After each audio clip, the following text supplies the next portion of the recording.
Bonjour à toutes, nous sommes dans une paracha qui parle ô combien de notre quotidien. Pourquoi?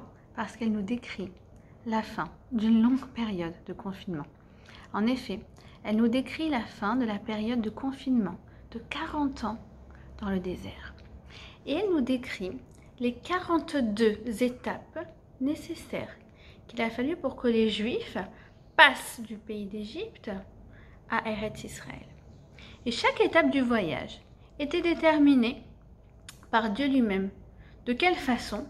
Eh bien, en fait, il y avait une nuée qui planait sur le campement du peuple juif. Dès que cette nuée commençait à se déplacer, eh bien, les Bnei Israël comprenaient que eux également devaient se déplacer. Ils suivaient la nuée, ou bien la colonne de feu lorsque c'était la nuit. Ils se mettaient en route. Et lorsque la nuée s'arrêtait, eh bien, ils devaient comprendre qu'ils devaient s'arrêter également pour camper. Certaines étapes ont duré à peine quelques jours et d'autres ont duré plusieurs années. Mais chacune est appelée étape. Le Baal Shem Tov explique que la vie d'un juif est un long voyage, à l'image des pérégrinations du peuple juif dans le désert. Et la vie, en fait, est constituée d'une succession d'étapes et d'événements nécessaires à notre construction personnelle.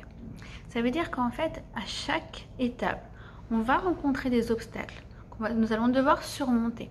Mais ces obstacles n'ont pas un but de nous étouffer ou de nous faire désespérer. Au contraire, en surmontant ces difficultés, on se renforce et on se construit. Comme le dit David Ameller, l'opposition me fait grandir. Ce que Nietzsche a repris par « ce qui ne me tue pas me rend plus fort ». Et donc, à l'instar des Bnei Israël dans le désert, dans le voyage de notre vie, il existe des étapes qui ne durent que quelques jours. C'est les fois où on devait chercher un boulot et paf, tac, on a envoyé quelques CV. Une semaine après, c'est bon, on avait trouvé un autre boulot. Et des étapes qui peuvent durer des années. Chacune est appelée étape. La durée n'est donc pas significative de savoir si on avance ou pas dans le voyage de notre vie. En effet, on peut avoir l'impression d'être bloqué dans une situation depuis longtemps. Ça fait 3 mois que je cherche du boulot, ça fait 5 mois que je cherche du boulot. Mais en fait, on avance doucement à notre rythme.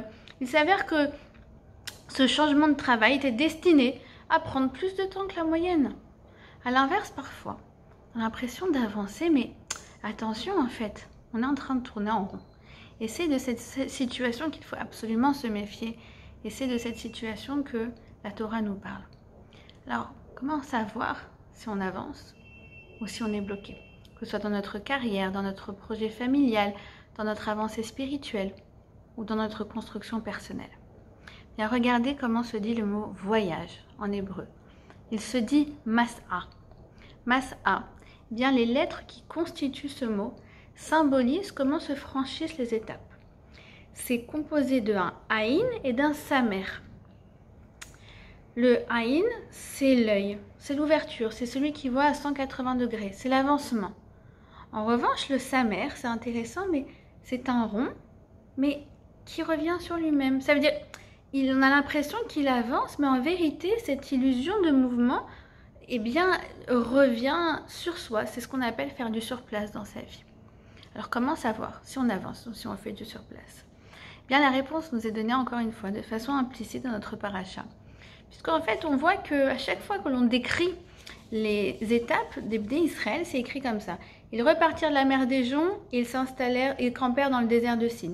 Ils repartirent du désert de Sin, ils campèrent à Dovka. Ils repartirent de Dovka et ils campèrent à Alouche, etc., etc. Vous ne trouvez pas qu'il y a une répétition dans le texte? Évidemment qu'à chaque fois, ils sont partis de là où ils étaient. Quel est l'intérêt de nous dire qu'ils sont partis d'un endroit spécifique si on savait qu'ils étaient déjà là-bas? Eh bien, en fait, il faut toujours se demander, ça c'est le Rav Lemel qui l'interprète comme ça, pourquoi on quitte une étape? Pourquoi on décide de passer à autre chose? Si par exemple on est perdu, on cherche notre chemin, eh bien on va chercher sur un plan, on va chercher sur le GPS. Et la première chose à savoir, c'est où est-ce que tu te trouves? Parce que si tu ne sais pas où tu te trouves, comment veux-tu aller vers la destination? Donc, c'est pareil dans la vie, c'est comme le GPS. Si je décide de changer de lieu d'habitation, je décide de changer de quartier, je décide de changer de pays, eh bien, il faut se poser la question, est-ce que je suis bien sûre d'avoir terminé tout ce que je devais accomplir dans cette étape? Est-ce que je suis bien sûre d'avoir appris tout ce que j'avais à apprendre? Sinon, il y a de fortes chances que ce ne soit pas une avancée, mais que ce soit plutôt une fuite en avant. Et donc, toute la question, justement, c'est se poser la question, est-ce que c'est le moment de partir? Est-ce que c'est bon, j'ai tiré tout ce que j'avais à tirer de cette expérience? Et si oui, alors on y va, on avance et ça va être une nouvelle étape dans notre vie. Mais si par exemple quelqu'un démissionne et change de travail et qu'elle n'a pas tiré les leçons de cette expérience, il y a de fortes chances que dans le prochain travail, eh bien, elle retrouve exactement les mêmes problèmes que dans le premier. Ou bien, comme le disait une thérapeute, les gens divorcent souvent pour finalement retrouver avec leur second conjoint les mêmes problèmes qu'ils n'avaient pas réglés avec leur premier conjoint. Donc si on quitte un endroit parce qu'on estime que c'est plus notre place, qu'on a tiré toutes les leçons nécessaires pour nous faire grandir, alors c'est le signe qu'on est vraiment en train de passer une nouvelle étape significative dans notre vie. Et même si on a l'impression que ça s'est soldé par un échec, pas du tout. À ce moment-là, l'échec n'est pas un échec, il est une réussite. Pourquoi? Parce qu'il n'y a pas d'échec pour quelqu'un qui avance.